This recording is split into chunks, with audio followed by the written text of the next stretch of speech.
and hello. Okay, so welcome back to Daydreamer Perspective, and this is going to be the New Year Eve edition.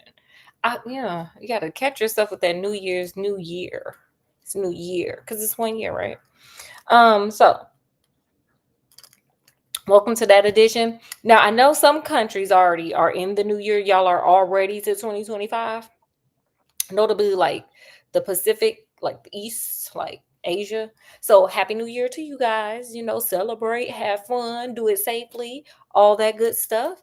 We're still waiting over here in America. I know Europe should be, they're closing in, not too close. After Europe, and then it'll be us. I don't think Scott, do you think we'll be up to see the ball drop? No. Probably about 10 we done, honey. We'll be done by 10, honey. We'll be waking up in the new year, you know. Okay. But for this New Year Eve, we are going to celebrate by, honey, busting into another Sherlock Holmes case. Where did I put the... Of course, I don't have the book on me right now, and I need the book because I'm going to quote you something out of it. Because let me tell you, I didn't realize it until now. Sherlock Holmes, they be dragging. Okay? They be dragging, child. Okay, so I gotta read one little quote at the end. So I'm gonna go get my book, but also I am dressed for the actual story. So okay, I know it's houndstooth, but let me just show y'all my outfit. I am dressed like girl, like I'm trying to sneak out my stepdaddy house, child. Oh, let me get my glasses, girl. Like, oh, I gotta sneak out this house because I'm scared for my life, honey. That's what we're doing right now. Oh, and you know what? The whole house is dressed up to coordinate. Not Scott. Scott isn't dressed up to coordinate.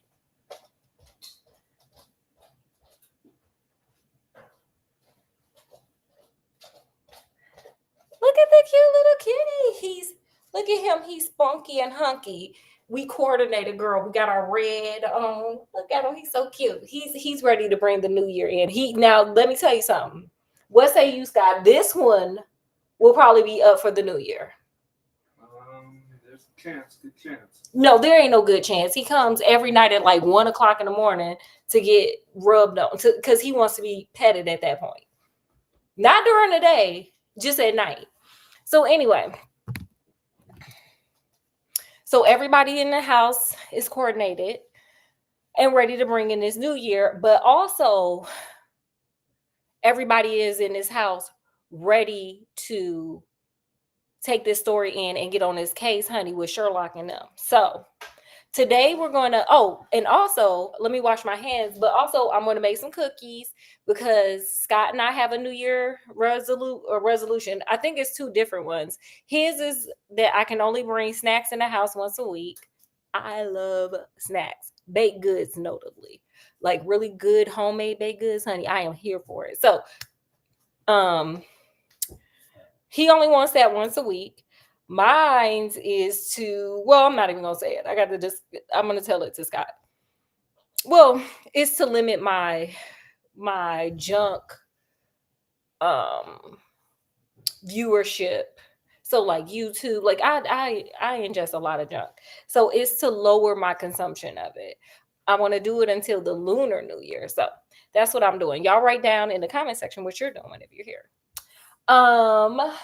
So I'm gonna make some cookies because this is our last night to, consume.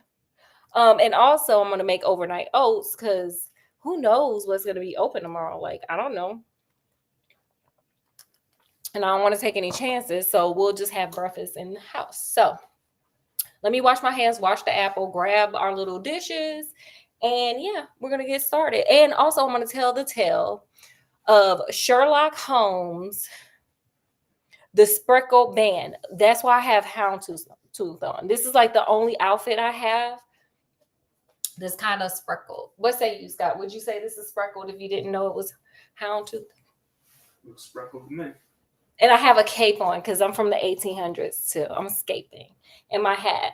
So we're all, you, me, Scott, Watson, and Sherlock are all about to get on the case, baby. We getting on the case. of the Speckled Band, baby. We getting on the case, honey. Before we bring this new year in, honey, we got to solve one more case, baby, because, hey, this work is never done. Oh, and we're going to make some healthy treats because I need to be doing two things at once. I don't even know what that's about, but whatever. And Scott's going to sit over there and do his sticker by number. So I'll be right back. Scott, did you want to say anything about what you think this is going to be about? I have no idea what it's going to be about. So it's a Sherlock Holmes case. So we'll see if we'll follow along and see if we can figure it out along with Sherlock. See if we can glimpse the clues. Okay, he's pragmatic about it. I'm gonna kind of start, even though we got water. Let me wash my hands real quick, and then we're gonna get started with all of it. Starting with the cookies.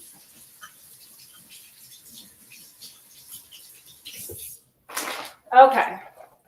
So, and I got my book too. That took long. So again, we're volume 1, Sherlock Holmes, y'all.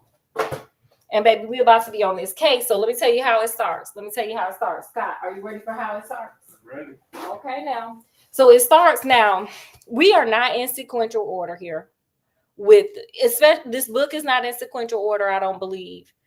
Or maybe I'm not reading it in sequential order. But there are two different time periods with Sherlock Holmes. There's it's like the Bible, the Old Testament and the New. It's before Watson got married and then after Watson got married. And it doesn't really change the story or the dialogue. It just is how they come together. And then sometimes in the stories, I'm going to tell you Watson went on his honeymoon and he ain't had time for no cases, honey. So me and Sherlock were on our own, honey. Okay.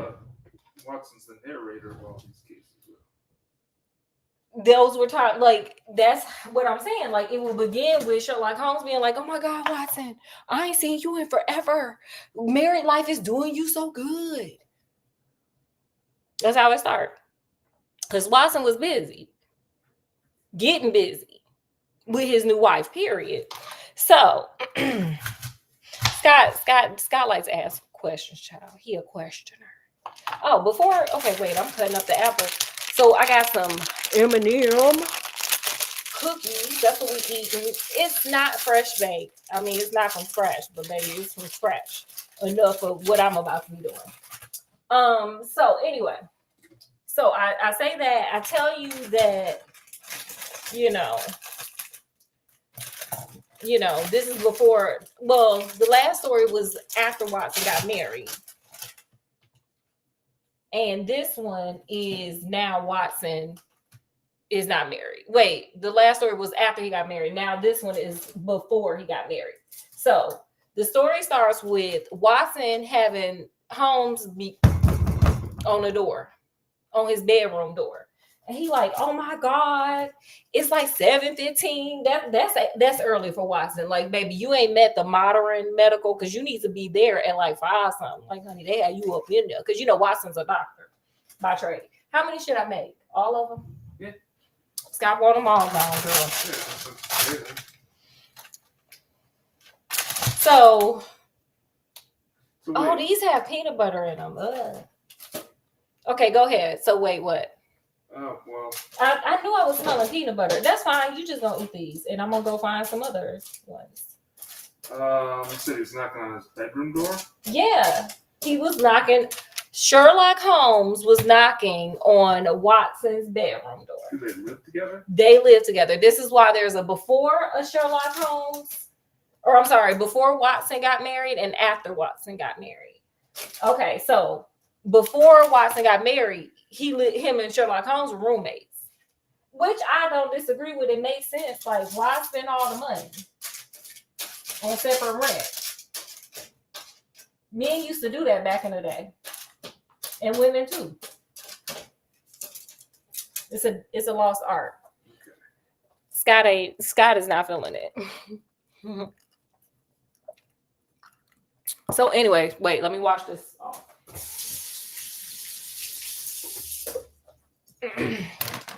So he banging on the door. He banging on our door. Because I guess we all got to live together. I'm going to put these in. Going in.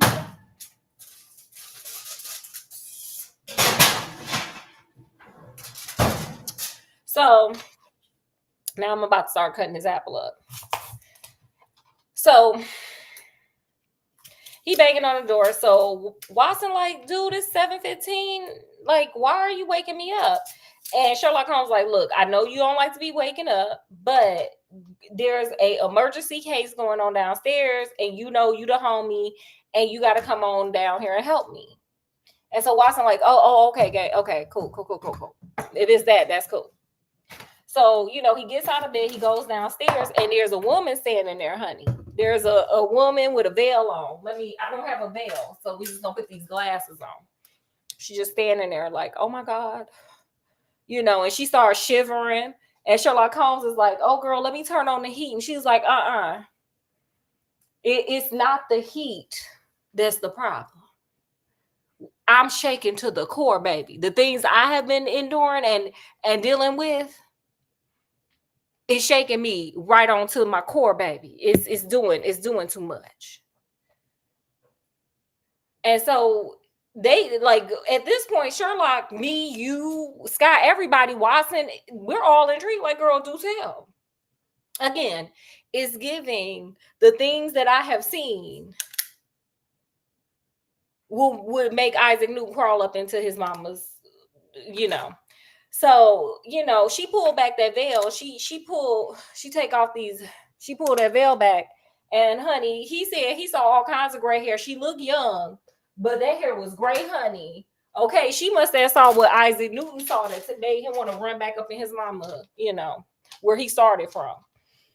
So she's like, well, she was like, I got to start off with, you know, my name is, you know, her name is Helen Stone or Helen Stoner.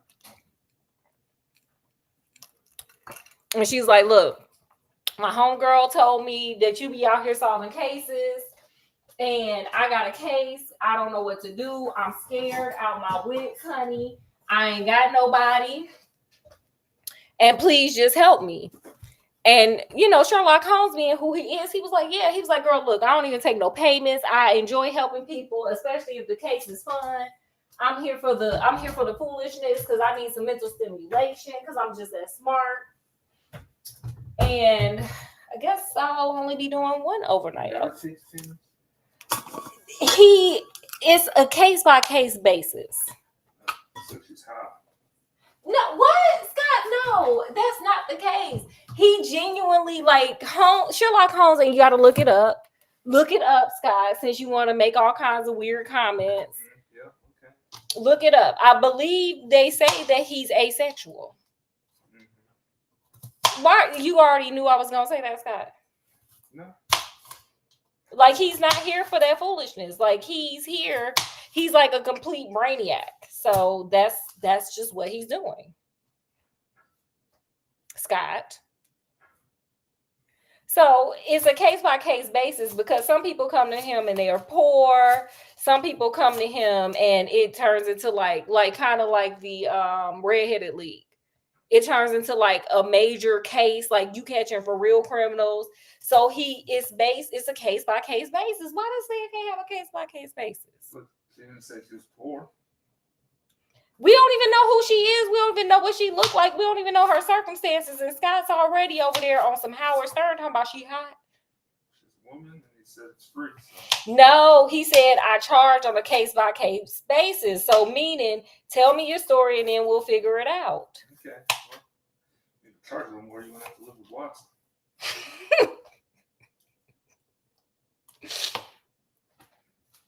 This is why we can't rise as the people. Just putting it out there in a neat little package for the people. So anyway, we're ignoring Scott at this point. Scott gonna get put on punishment, and Scott ain't gonna be able to do a live for a significant amount of time if he don't stop. Okay, that's what's gonna happen with Scott. Scott gonna disappear for a little bit, and y'all know why. What say you? Sherlock Holmes on the case. Huh? We'll have to get Sherlock Holmes on the case. Well, okay, then we gonna get Sherlock Holmes on the case. But it ain't gonna take all that. We don't even need to get Scooby-Doo in them on there. Okay, so anyway. So he's like, girl, tell your story, girl. So she's like, you know, I forget how she started it really, but basically she was saying like, she was living with her sister and her stepfather. Her stepfather name is Dr. Grimesby Roylett, and he's of like a nobility family that really, I mean, they just squandered all their money, honey. They only made it a couple of generations before they had nothing to give, baby. They gambled it away. They made some bad investments, girl. They was just wasting money, child. The first person made the money for the next generations to lose it. So, she was with him, and she was like, my sister and I are living with him. And the reason why we're living with him is because, my mom married him when, he was a doctor in India, in Kolkata. Now, she starts getting into this man's story because this man a little off, honey. He ain't just a little off, he a lot of bit off. And if she hadn't said her mom passed away from like, some normal circumstances, I would have been like, girl, he probably the reason why your mama ain't here. But it was under normal circumstances. It was like a bus accident or something. So, he may have said it. No, I'm kidding. So anyway, a carriage accident. Let's see, Scott ain't gonna be allowed on here. That's what's gonna happen. So if you're a returning viewer, know that Scott may not be able to come back. Just for a little bit. We're just gonna put him on timeout. So anyway, back to the story without Scott interruptions. So there was an accident and mama passed away. But then this is where Miss Little Helen go on to start telling about the stepdaddy, and the stepdaddy is unique. Very unique. So stepdaddy, again, he came from a royal family that kind of squandered all the money away, honey. They said, we're going to gamble. We're going to make some poor decisions. We're not going to invest. We are not going to learn any business. So we just going to let the money just go. And all they had left was a house, a mansion. That was in all the debt. So, Grimsby, Dr. Roylett saw, okay, hold up. These circumstances ain't ideal for me. Clearly ain't no money left. So he went on and got with another family member, borrowed some money from him, and got his degree as a doctor. So this is why he's a doctor, because he was like, I need some kind of income coming in. He goes to India to do his practice, because remember, back then, England colonized India. So he goes over to Kolkata to do the stuff. Somebody robs his house. Somebody, they didn't really say nothing, Scott, but somebody, they didn't give it the deets, but somebody robbed his house. Now, this is where the man shows his unique behavior. That man beat his butler to not exist on this third rock from the sun. Just beat him. Because somebody robbed his house. Like, sir, was it him who robbed it? But even still, like, sir, that's a lot. Like, okay. I guess he said you could play with my toes, you could play with my hair, but baby, you don't play with my money. He's serious. He's a savage, honey, about his money. Scott, what would you say about a man beating up the butler? Even if the butler was not the one to steal the money, because somebody stole his money, what would you say about that person?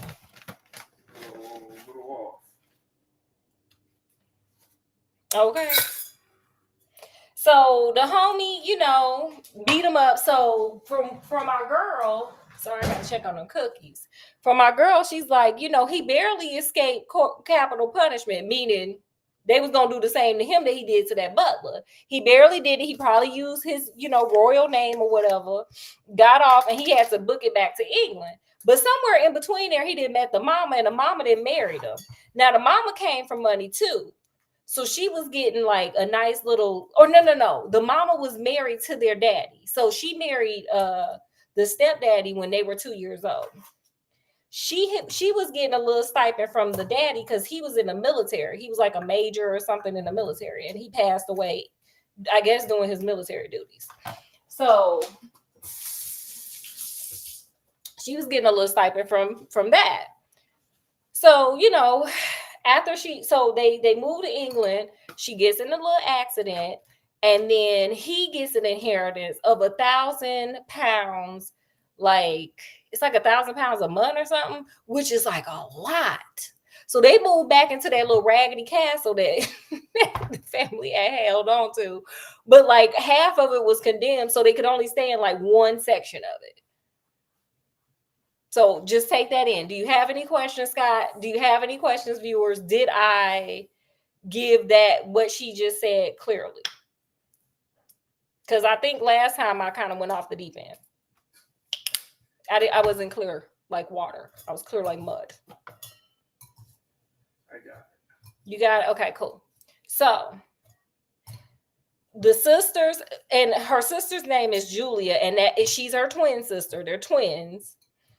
So Julia, her, and the uniquely insane stepfather move into, the old house, and they getting £1,000. So he's like, I ain't got to do no doctor stuff no more, girl. I done struck it lucky because my wife had some money, and now I ain't got to work no more. We all could comfortably, and she said that she was like, we comfortably lived, off of, my mom's widow stuff. But there was a stipulation in the thing. If the girls got married, either Helen or Julia, he had to give them their like share of it. So it would be like 1/3. So 1/3, 1/3, 1/3. I don't know why she did it like that. That's the way she did it. So all of a sudden, and by the way, when they get back to the UK, all HE double hockey sticks is breaking loose, honey. Okay.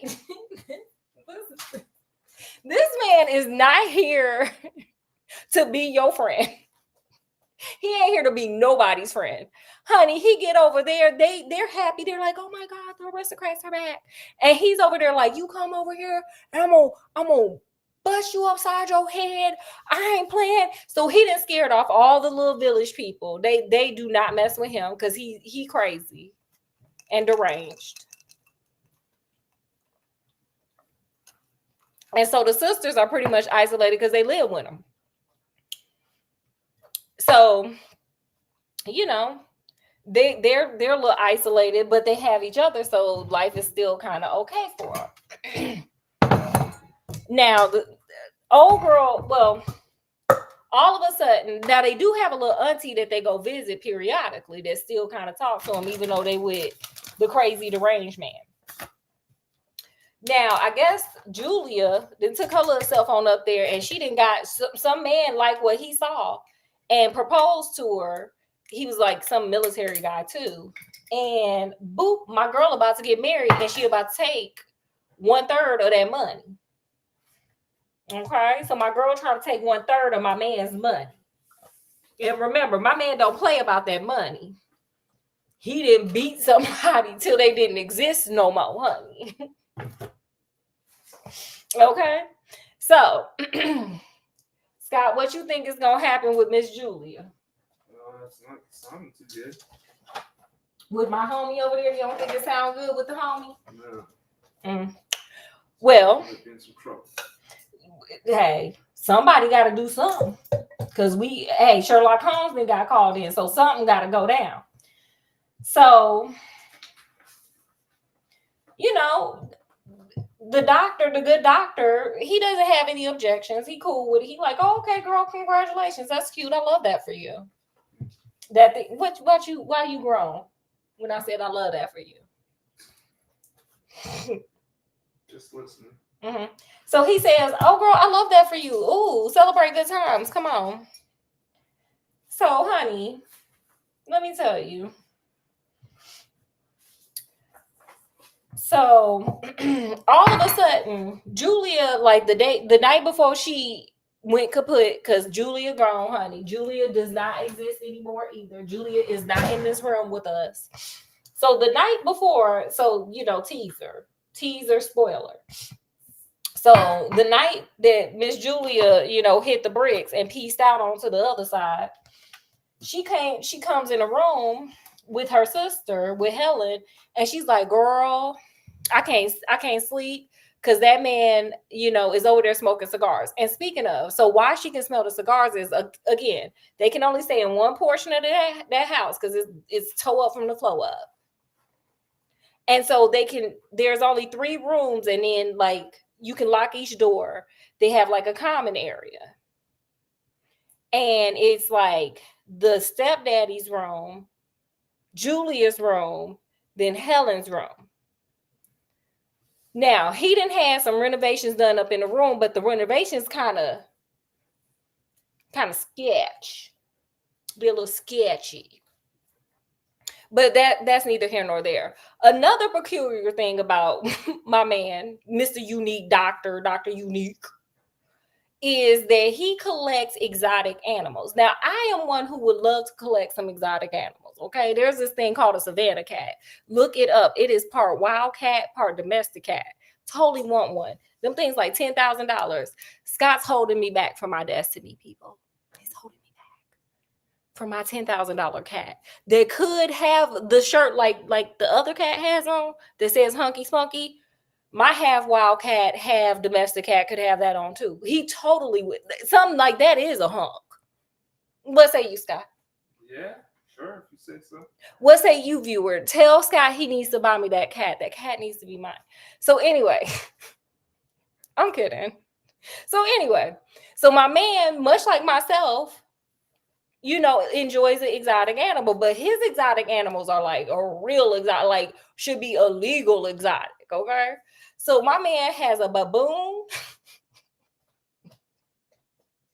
and a cheetah, period. Oh. See, y'all didn't expect that. Nobody expects the baboon and the cheetah because he was in India. So he was like, well, girl, if y'all gonna put me out the country, at least give me a parting gift of a baboon and a cheetah. I guess that's what I would say, I guess. Scott, how would you get a baboon and cheetah over to Britain? I don't know. Well, my man figured out the loophole and he got that baboon cheetah.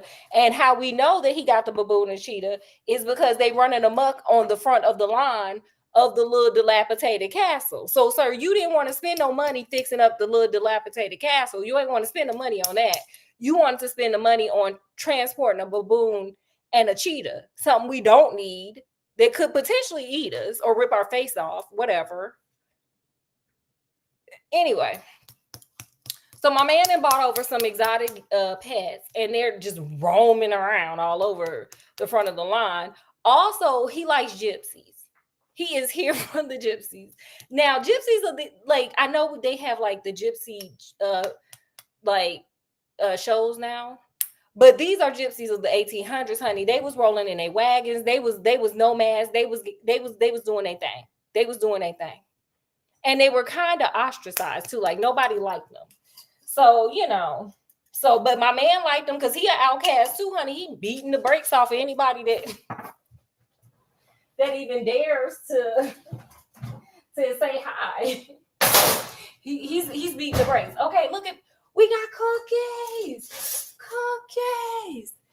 Okay, this is his last day because I'm not eating them. They got peanut butter and I don't like peanut butter.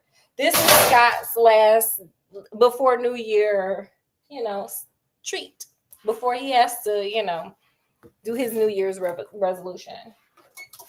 So anyway, so my man got the gypsies rolling all on the line, and they got to share the line with the baboon and the cheetah. I'm telling you, them gypsies is wild. Cause I'm not sharing. I don't care. I'm not sharing nothing with no baboon and no cheetah. Scott, would you share space? No. Besides going to the zoo? No. No interest in living with either of those. Okay, well the gypsies was cool with it. And the homie, from what my girl Helen says, the homie would go on vacation with the gypsy. He was like, oh, where y'all rolling to? Oh, honey, I want to come for a couple of days. I want to come. I ain't got nothing else to do. I want to come. I would have went too. I don't know who took care of the baboon and cheetah when he was going. Oh, because she also said they couldn't get no staff. The staff left because the daddy, he was just too much for them. He was just doing too much. They didn't like it. They was like, nah. Sorry, I'm trying to get that glare going. There is a glare. Scott talked about the glare, and now I can't unsee it. So anyway. So. Okay, wait. We were on a baboon. I'm dragging that baboon and that cheetah. I'm sorry. So, Julia comes to Helen's room and she's like, girl, I cannot sleep because this man is over here smoking his little Indian cigars. They stink. I can smell it coming through the vent. And I'm tired of it. And so they go on talking about, the wedding, the upcoming nuptials, period. And, the sister, it gets to be late. So the sister's like, oh, girl, I got to go to bed. Like what Scott and I are going to do before midnight. So she's like, oh, girl, I got to go to bed. She was like, oh, but before I go, I got a question. Do you ever hear like a whistling? Like late into the night? Do you ever just hear a whistling? Scott, do you ever just hear a whistling late in the night? I don't. Like, it's not loud. It's just a whistle. And so Helen's like, no, girl, I don't hear no whistling, girl. And so Helen was like, well, maybe it's the baboon or the cheetah. Like, that's normal. Like, girl, what kind of life y'all living? What is your life? So, her sister goes in her room. She says she hears her sister lock the door because they sleep with them doors locked. Also, the windows are barred. Like they are, girl. Okay. So she hears her her sister lock her door. She goes to bed until she hears her sister screaming at night like, ah! And so she wakes up, runs down there. And oh my God, her sister is like grasping for the air, like, oh my God. She's coming out the room, gasping for air. And she keeps saying something about the speckled band, the speckled band, the speckled band. And then she's out. Like she's permanently out of this story. She will no longer be showing up for the story. Her twin sister is there to carry on the legacy. Scott, what do you think? Yeah, no thoughts. I'm just, listening in, trying to pick up on the clues. Okay. Well, we still listening to her story. We ain't been outside yet. Well, yeah. So I'm trying to, push the nuances. Get some cranberries. Hold up. I'm gonna keep telling this story though. Okay, so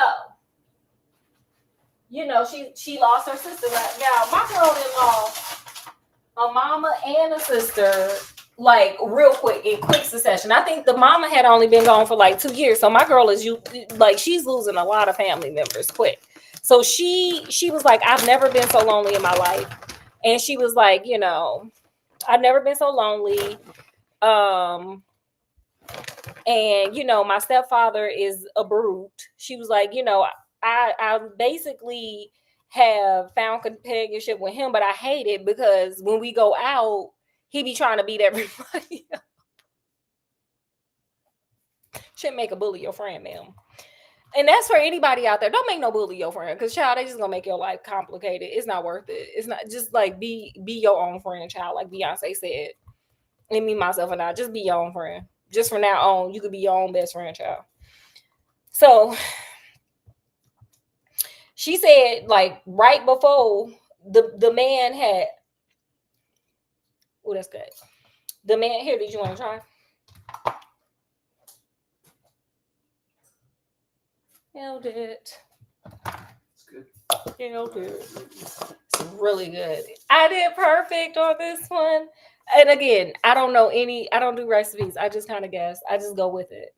But please go on Pinterest, go on Google, find the recipe that resonates with you. It's just overnight oats. Again, it's just some oats. Remember, old-fashioned roll, and I use kefir. And then different ingredients. This was apple. Now I'm about to do peach. I have been soaking the peaches. So these are my peaches. But like I'm soaking them in the same juice I'm drinking. It's my juice is weird. I've been soaking them in guava pineapple juice. Now what I'm drinking in my little this is guava pineapple juice with Arnold Palmer. Don't judge me. Scott, are you judging me? No judgment. Scott's judging me. I don't know why. He lives with me. So anyway, so now I'm about to slice it up and make me some cinnamon peach overnight oats. So anyway, so my girl is lonely. She's like, oh my God, my only companion is my stepfather, and he's a lunatic. He's beating the brakes off of any person that smiles at him as they walk down the street. They like, and he like, oh my God, how dare you? He got some anger issues, you know. And so she said right before, you know, she had came to Sherlock Holmes, like this man just start beating like the shoe dude, like just start beating him, like picked him up and body slammed him like WWE. And she had to give him like a whole bunch of money just to not go to the police, because if this man went to the police, this would have been like the 68th crime and they would have arrested the man. Again, unresolved anger issues. So she's like, you know, one day when they were out and about, she met a gentleman. And I don't know how proposals or marriage worked back then in the UK in the 1800s. But the man just pretty much proposed to her off rip. Like, she didn't really say she knew him or anything. He was just some guy she met out. And I was like, okay, girl, I hope that's safe. So, you know, she gets proposed to. She accepts it. She tells her stepdaddy. And he's like, oh, girl, I love that for you.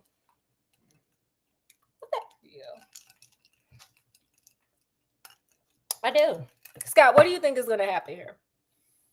I don't. Viewers, what do you think is going to happen? Huh. So here we go. Now we don't have the 1/3 the money, baby. We got to half that money. We 50-50. We 50-50. 50-50 with the money. So my homeboy like, yeah, I love that for you, girl. That's the bomb. Yes. Ooh, you get married. Oh, how about that? So all of a sudden, boop, here we go. We need some renovation. So he said, oh, the wall near your room where you are, that has this room in the middle. Yeah, no, we need to do renovation on that. So you need to go in your sister's old room where she passed away a few months ago. Yeah, whatever. So hey, why don't you just go ahead and move in that room? And so you know, she's moving in the room. And so my girl said, you know, the night before she came to Sherlock Holmes, she was laying in the bed asleep. And all of a sudden, my girl heard a whistling sound.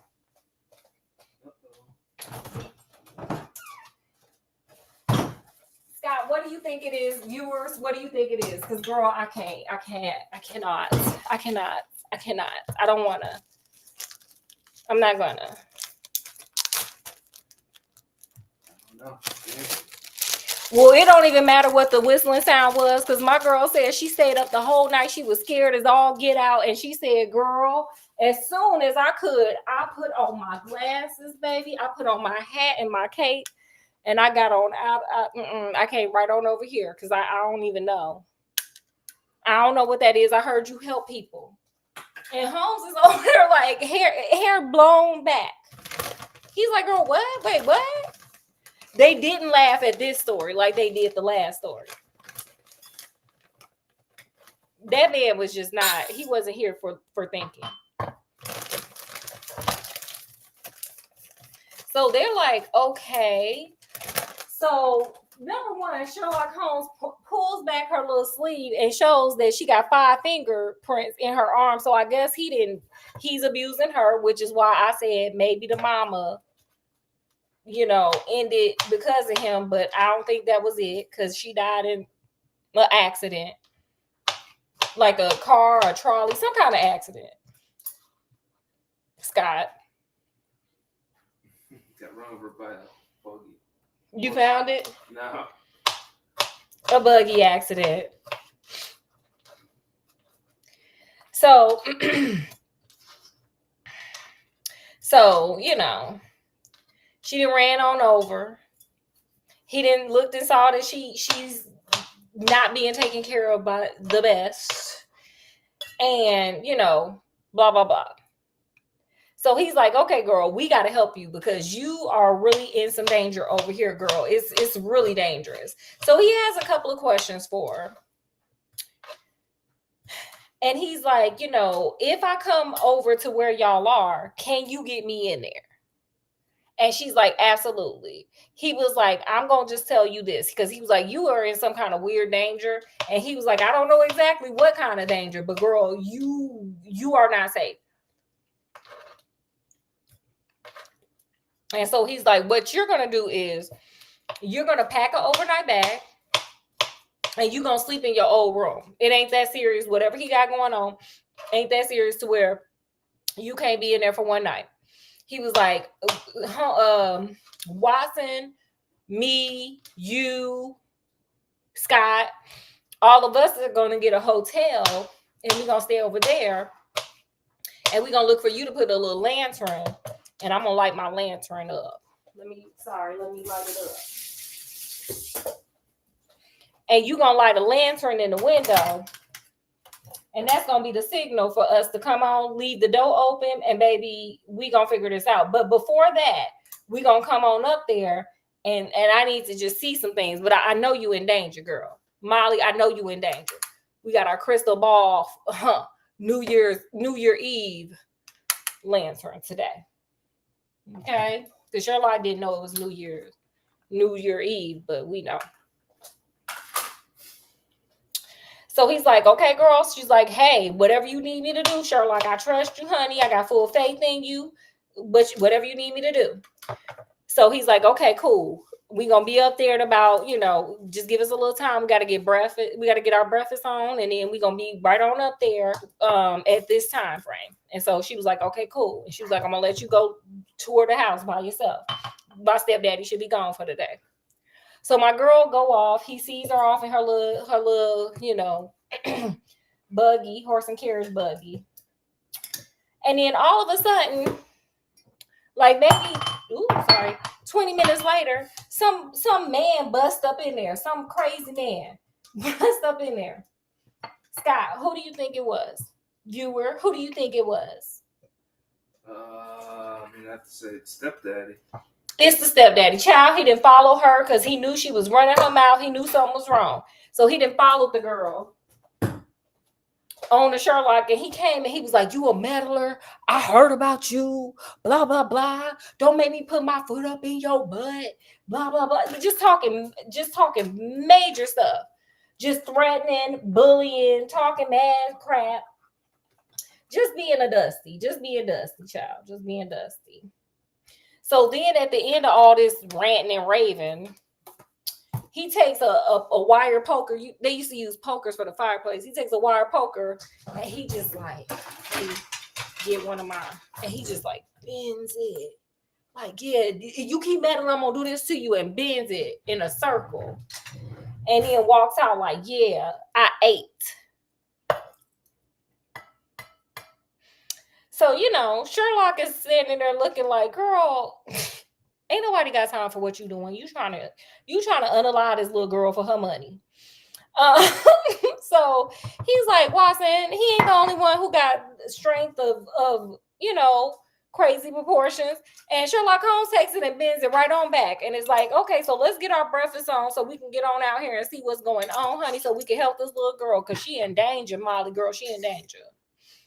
So they roll on out. They meet up with my girl, and she gives them the tour of the half raggedy, dilapidated house. And so Sherlock is going with his little magnifying glass, and he looking and searching and looking and searching. Now, one thing they see in the original Julia's room that's next to the stepdaddy room, one thing he notices is there's a servant cord. And it lays right on top of the bed, and the bed is barred down. You can't move the bed nowhere else in the room. Also, the servant cord, like it's a cord just to call it, like to ring the servant, because they didn't have cell phones, they didn't have all that. The servant cord also is like tucked away in a vent. And so he's like, where does this vent go? And she was like, I don't know. I guess it go next to his room because my sister could smell cigars from there. And so he's like, curious. So he goes in the stepdaddy room. And in the stepdaddy room, there's a saucer pan with milk in there. There's a safe with the saucer pan with milk in there. And then there's like a like whip contraction with a little small knot on the end. And Sherlock's like, oh, girl, girl, this is a mess. This is a mess. This man is a mess. So Sherlock's like, girl, nah, yeah, you go to bed early. And you go up in that room. As soon as that man go to sleep, you put that light in there and let us know so we can get on over here. Because, girl, you in danger. I didn't see too much. Scott, what do you think he saw? I don't know. Do you know, you want to take a crack at what you think? Per the clues I gave? No, I'm kind of, I don't know what it saw. I mean, something with the cheetah, maybe. Could be. I don't know what y'all think. Okay, so they get a room where they could see the, front of the dilapidated building that they living in. And they sit up and wait. And he looking at Watson. He like, girl, this is a mess. And Watson like, what's going on? I don't know. Scott don't know either. Y'all may not know, or maybe somebody maybe somebody do know. I know only because I read the book. And so Watson he's in the dark. Watson's like, girl, I don't know what you saw that got you freaking out like this. So he was like, Watson, look, honey, did you bring your pew pew? Because we gonna need it. Because this man crazy. And then them animals, we got some problems with some animal control over there. And so Watson like, yeah, I got it. I'm ready. So they sit up late. And at about 11 o'clock, they see, boom, my girl, they hit him with the flame. She hit him with the lantern. Like, come hither, baby. He sleep. Come on. He sleep. Come on. So they go over. She let him in. And they go in the room. And they sit in that room. And let me tell you, Sherlock Holmes is like, look, Watson. Look, daydreamer. Look, viewer. Look, Scott. It is imperative that we don't say nothing. You hear me? Nothing. We gonna sit in this dark. And as soon as something pop off, honey, I'm gonna let you know what time it is. So what does Sherlock do? They blow out that candle and they sit in the dark. Okay, and they waiting and wishing and praying and hoping. And Watson is just sitting there nervous as all get out. He don't know what's going on. Neither do anybody else.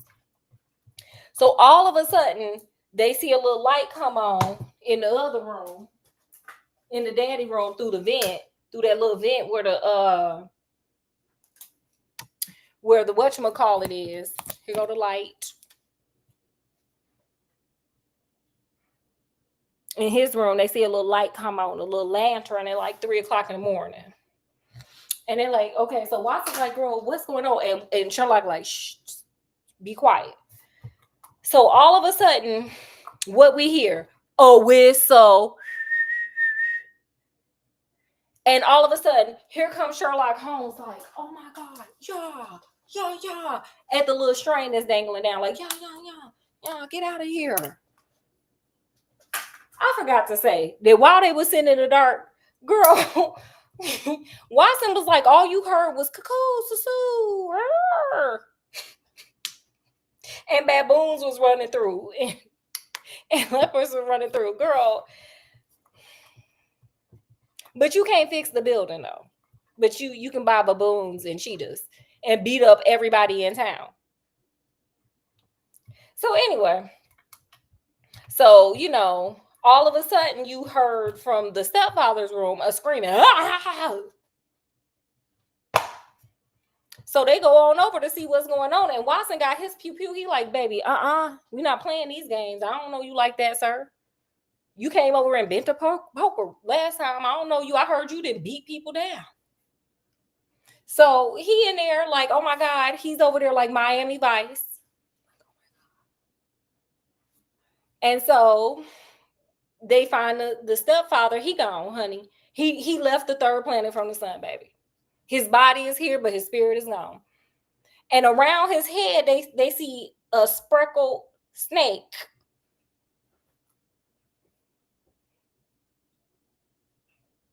Anybody care to anybody got anything? Because there's a speckled snake on this man's head, honey. Y'all want to hear the conclusion? What you got, Scott? What you got? What you got? What you got?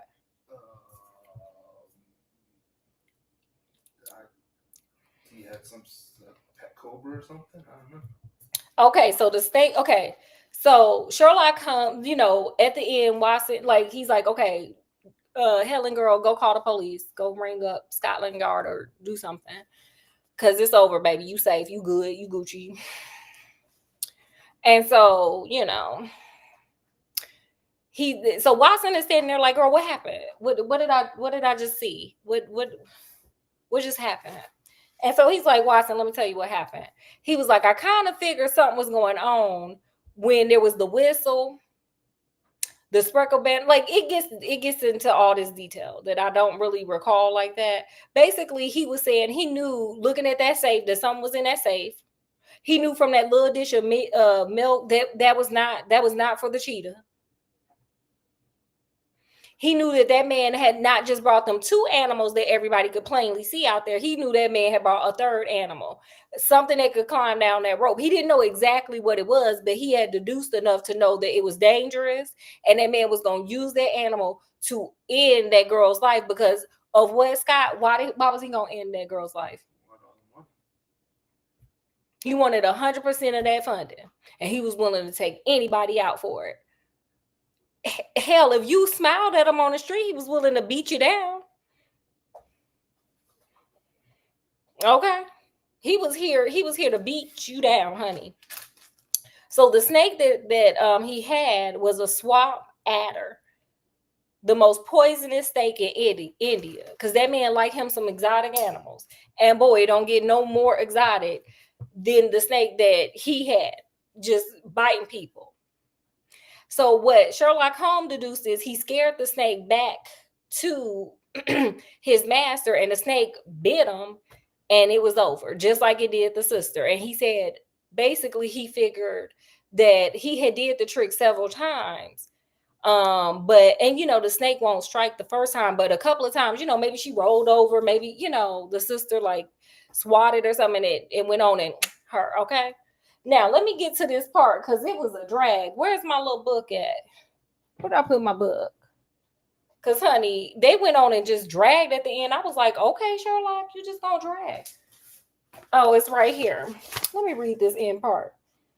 And also, with the result of causing it turn upon his master at the other side. Some of the blows of my cane came home and roused its snakish temper so that it flew upon the first person it saw. Okay.